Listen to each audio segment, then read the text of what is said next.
Friends, Madhya Pradesh शिक्षक भर्ती से जुड़ी हुई खबर मैं लाता रहता हूं और आज मॉर्निंग अपडेट है 6 जुलाई 2021 की कि ट्राइबल विभाग की जो कि हमेशा शिक्षा विभाग से स्पीड जिसकी कम रहती थी, अब उसने भी अपनी रफ्तार बढ़ा दी है। इसके अलावा एक दो और खबरें हैं, साइबर क्राइम से रिलेटेड खबर भी है और हम सारी खबर देखेंगे डिटेल में जाऊं उससे पहले जिन व्यूअर्स ने चैनल को अभी तक सब्सक्राइब नहीं किया है वो चैनल को सब्सक्राइब करें, बेल आइकन बटन को प्रेस करें ताकि आपको लेटेस्ट वीडियोस के नोटिफिकेशंस मिल पाएँ। तो आइए हम देख लेते हैं डिटेल में। यह एक खबर है कि एमपी में शिक्षक भर्ती में नया विवाद। स्कूल शिक्षा मंत्री परमार के बंगले पर पहुंची महिला उम्मीदवार। प्रक्रिया होने के बाद कह रहे अंग्रेजी लिटरेचर सब्जेक्ट नहीं होने से रिजेक्ट किया।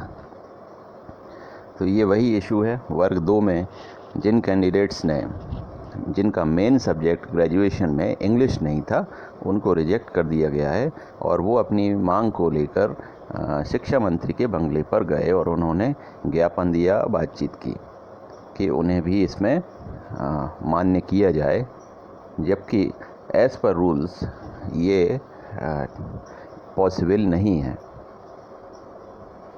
अब ये क्यों पॉसिबल नहीं है ये सब आप सब जानते हैं, भली भांति परिचित हैं। दूसरा अपडेट, जैसा कि मैंने कहा था कि ट्राइबल विभाग भी बहुत ही रफ्तार से अब चलने लगा है। ट्राइबल विभाग में जो जिला स्तर पर डॉक्यूमेंट का वेरिफिकेशन चल रहा है वो 29 जून 2021 से 9 जुलाई 2021 तक का समय है, लेकिन अभी वो प्रोसेस समाप्त नहीं हुई है। उससे पहले ही उन्होंने एक और अपडेट डाल दिया है, जो कि है कि प्रारंभिक चयन और प्रतीक्षा सूची के जिन अभ्यर्थियों द्वारा एक भी दस्तावेज अपलोड नहीं किया एवं चॉइस फिलिंग अथवा चॉइस फिलिंग का शुल्क भुगतान नहीं किए गए, उनके द्वारा दस्तावेजों को अपलोड करना तथा शालाओं का विकल्प चयन करना। तो जो कैंडिडेट्स जिन्होंने अभी तक डॉक्यूमेंट्स अपलोड नहीं किए, चॉइस फिलिंग नहीं की और जिन्होंने पेमेंट भी नहीं किया, ऐसे कैंडिडेट को एक मौका दे रहे हैं 6 जुलाई से 8 जुलाई के बीच में। फिर जो भी कैंडिडेट्स ये प्रोसेस कर लेंगे उनको भी एक डेट बताई जाएगी डॉक्यूमेंट वेरिफिकेशन की। तो ये डीपीआई ने इस तरह की प्रक्रिया नहीं की थी, उन्होंने इस काम के लिए 1 महीना एक्स्ट्रा ले लिया।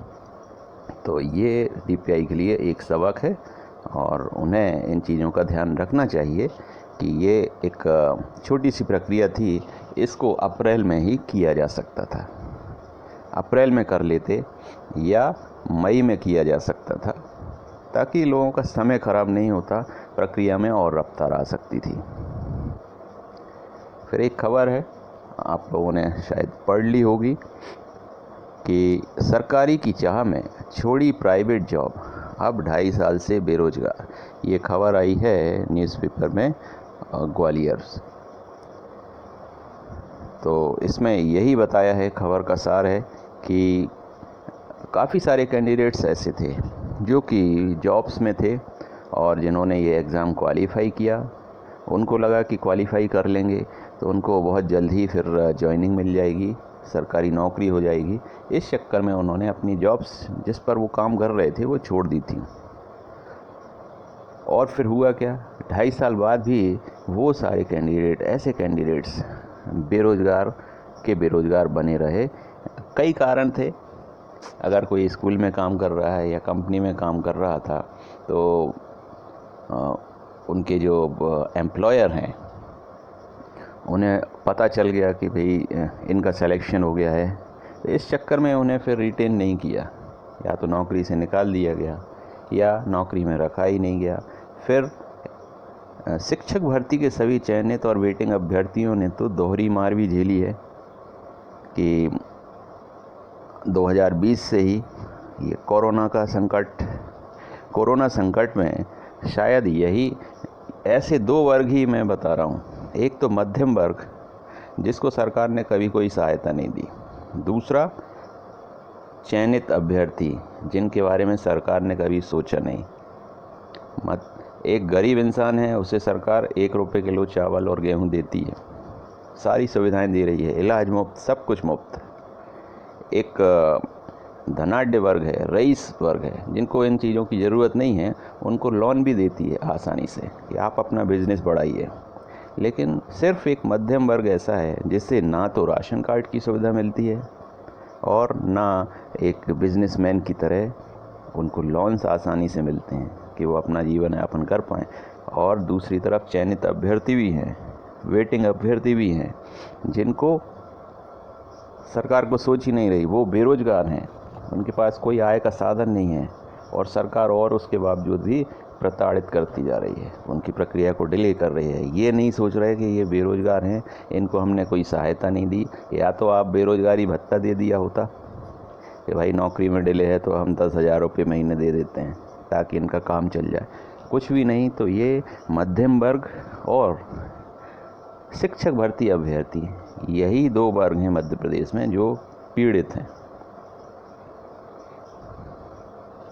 दूसरा एक इम्पोर्टेंट अपडेट है सभी अभ्यर्थियों के लिए।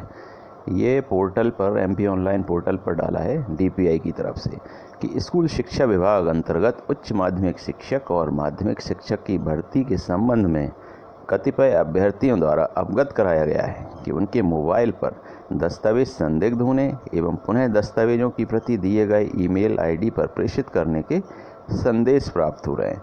मतलब ये साइबर क्राइम, एक तरह से आपने सुना होगा कि साइबर फ्रॉड हो जाता है, ऑनलाइन फ्रॉड हो जाता है। इस तरह की घटनाएं भी अब अभ्यर्थियों के साथ होने लगी हैं। ऐसे ठग होते हैं, साइबर ठग बोला जाता है जिन्होंने देखा कि ये भर्ती प्रक्रिया बहुत लंबी चल रही है, बहुत सारे कैंडिडेट्स हैं, डॉक्यूमेंट वगैरह इस सब पर उनकी नज़र होगी, तो वो अब उन्होंने इसको भी अपना एक जरिया बना लिया भर्ती को। डेटा अवेलेबल हो गया होगा उन्हें और उनके कुछ कैंडिडेट्स के मोबाइल पर इस तरह के मैसेज वो डालने लगे हैं कि भाई आपके दस्तावेज अपलोड नहीं है तो हम ये लिंक दे रहे हैं, आप उस लिंक पर अपने दस्तावेज आप भेज दीजिए।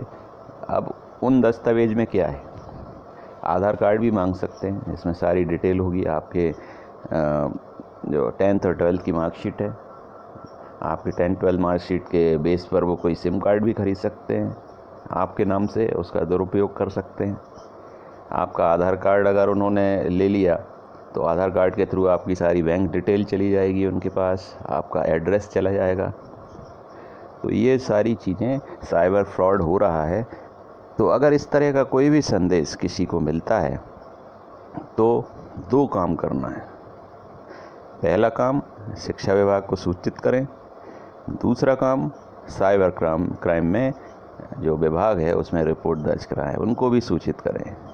और शिक्षा विभाग का कहना है कि इस तरह के जो मैसेज हैं वो उनकी तरफ से बिल्कुल नहीं दिए जा रहे हैं, तो कृपया सावधान रहें सभी अभ्यर्थी।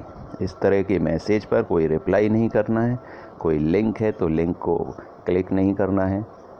अगर आपने क्लिक किया तो भी वो आपको हैक कर सकते हैं, आपका मोबाइल और लैपटॉप या कंप्यूटर। तो इन सब चीज़ों पर बिल्कुल भी आपकी प्रतिक्रिया नहीं देना है, तो सावधान रहने की ज़रूरत है। तो फ्रेंड्स, ये सारी चीज़ें जो अपडेट्स थी आज की मॉर्निंग अपडेट्स, और हम जल्द मिलते हैं अगले वीडियो में और कुछ अपडेट्स के साथ। तब तक अपना ध्यान रखिए। Take care. Thank you so much.